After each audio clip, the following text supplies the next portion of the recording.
now we're going to go ahead and create our score display. So I'm going to go ahead and have our score be displayed in the top right corner.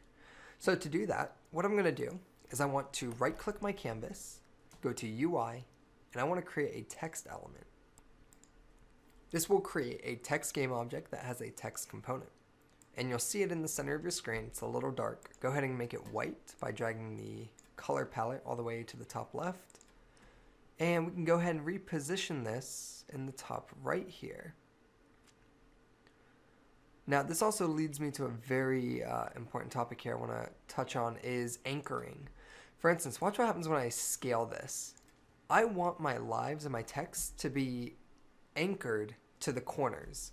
Now in order to do that, Unity provides us with custom anchored solutions. So if I click on my player lives and I go to the anchor box in the top right here, I can choose top corner, and you'll see here that it anchors it based on the distance from these little 4 triangles here. So now when I scale my screen, my lives is always in the top left corner. So we're going to do the exact same thing with our text. So first thing first though, let's go ahead and rename this to score, and then we'll go ahead and have a space, and it would say, for instance, it might say 1 or 10, 20, whatever. It will be basically, we'll say we get 10 points for every enemy destroyed. All right. So here we have score 20. We may want to make it a little bit bigger, so like 16, maybe 20.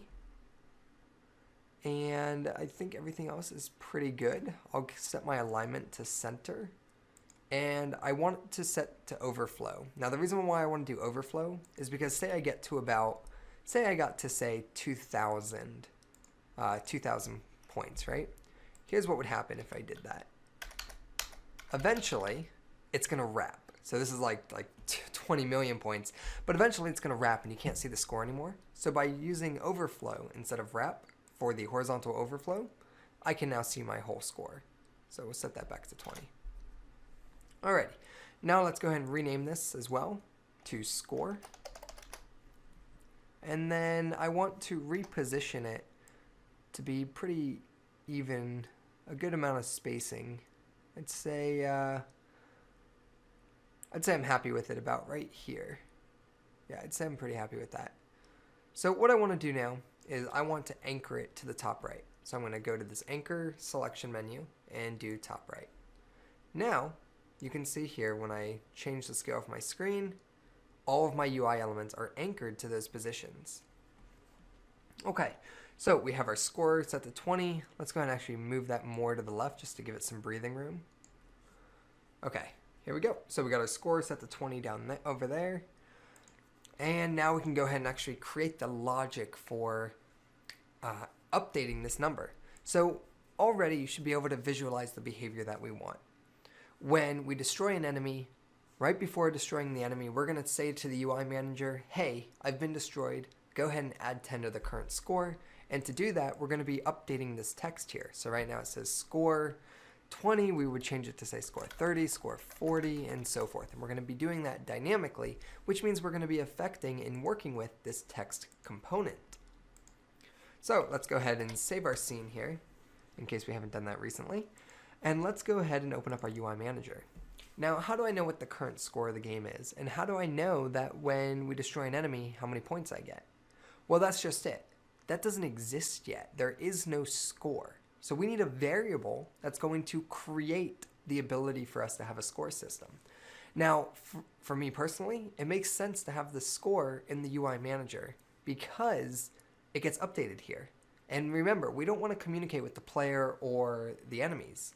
So it makes more sense to just have a score. So here, let's go ahead and declare a new variable called public int score. Okay, and this score is just going to be a whole number of constantly we're adding 10 to this value. So here we have public int score. Now, how do we actually increment this score? We have this method here that says public void update score. Well, it's simple. All we're going to do is we're going to take the score value of whatever it is, and we're going to say plus equals however many points we want to give the player for every enemy destroyed. So we'll say 10. Now, if you remember previously, there are 3 ways to write this. We have score plus equals 10. We have score equals score plus 10. And that's it. I apologize. 2 ways. You can say score plus equals 10 or score equals score plus 10. These are identical methods. The proper, more professional way to do things is with score plus equals 10. Okay, so here we go. We're going to call the update score method. We're going to add 10 to our current score. And then now we need to actually update the on-screen element. So how do we do that? Well, similar to how we needed to update our image display, we need a reference to the text component. So let's go ahead and say public text, and we'll go ahead and say score text.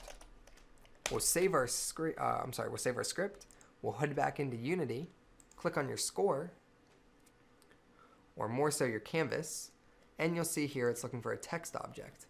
We'll drag our score into the score text. I'm going to rename this to score underscore text so we know. So score underscore text. And on our canvas, we have our score text. So now that we have access to our score text, we can now access this text property.